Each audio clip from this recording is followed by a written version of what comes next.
بسم الله الرحمن الرحيم، والصلاة والسلام على أشرف المرسلين سيدنا محمد صلى الله عليه وسلم. أهلا ومرحبا بكم في فيديو جديد.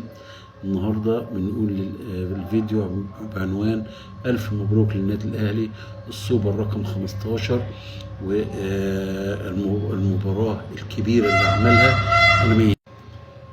أنا ما يهمنيش الفوز قد ما يهمني الروح واللعب اللي اتلعب في المباراة، ولذلك أنا كنت متأكد إن ربنا سبحانه وتعالى مش هيسيب الفرقة، لأن الفرقة لعبت واجتهدت.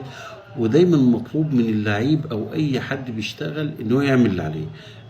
على المرء السعي وليس عليه إدراك النجاح. النجاح ده بإيد ربنا سبحانه وتعالى، ولذلك تبص تلاقي إن من حكمة ربنا إن أنت المباراة كانت تقريبا في حكم راحت منك، ولكن ربنا سبحانه وتعالى يوفق الشناوي ويصد الركله بتاعت شيكابالا ويدي الفرصه للنادي الاهلي ان هو يكسب. الاهلي فعلا في المباراه سيبك من قصه المحللين الاونطه اللي بيحللوا والجهل اللي هم بيشتغلوا بيه دوت، ان الشوط الاولاني للاهلي والثاني يا عم في الشوط الثاني فين الزمالك؟ فين الزمالك من اول مباراه لاخر المباراه؟ ليه ما فيش غير الكوره الغلطه اللي عملها اللي عدت من رامي ربيعه وعملها للراجل المهاجم بتاعهم دوت، وهي دي بس الكوره اللي عدت، لكن المباراه كلها لصالح النادي الاهلي. المباراه اثبتت ان الاهلي فريق كبير، وان هو عنده كتير، وان هو يعتبر زي ما كولر بيقول حاسبوني على نهايه الموسم.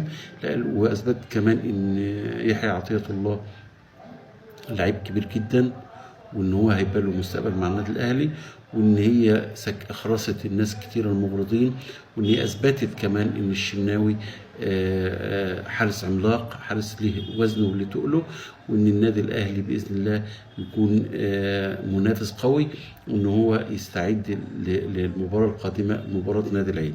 المباراه كمان في بعض يعني رضا عبعال وطالع يقول لك الكوره اوف سايد، اصل ايده. يا جماعه انا قلت لكم قلت كذا مره في الفيديوهات اللي متابعني، الجماعه المفروض اللي بيحلل يدرس يقرا، ما يطلعش كده عامل زي بيطلع نفسه جاهل. ده جمال الشريف بقى يطلع عم مصطفى يقول له هو ما فيش روح، ناقص يقول له ما فيش روح بروتوكول. يعني ايه لو نيتك الواحد لو ما تدخلش، لو نيته لو هو ما عرفش، لو ما لمس الكوره، ايه الكلام ده؟ قانون. وانا بيقول له جمال الشريف طب الواحد لو اتدخل وما لمس الكوره وما قصرش، يا سلام، هو القانون هيخش جوه النوايا؟ هو القانون بيحاسب بالنوايا؟ مفيش قانون لا يحاسب بالنوايا. وتلاقي طول الوقت زي ما كان السنه اللي قبل اللي فاتت يقول لك روح البروتوكول وروحوا الفار، دلوقتي يقول لك روح التسلل وروح مش عارف مين. يا جماعه ارجوكم استضيفوا ناس بتقرا، قولوا لهم او فهموهم القانون، ما تخلوهمش يطلعوا يظهروا جهلهم كده.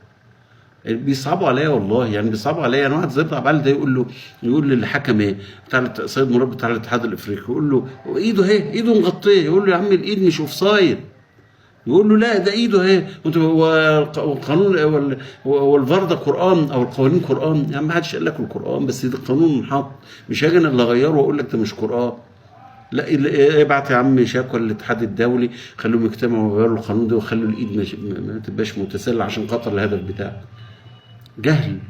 رضا عبعال ده عباره يعني ربنا يهديه يا رب، ربنا يهديه. هو بيمارس هوايته دايما في ان هو ينشر، يبين ان هو ما بيعرفش، مش متعلم، مش قاري، مش مثقف. يعني تحس ان انا بيصعب عليا، بيبين نفسه ان هو يعني فقيق قوي، عايز يقرب من جمهور الزمالك، بس بيبين جهله.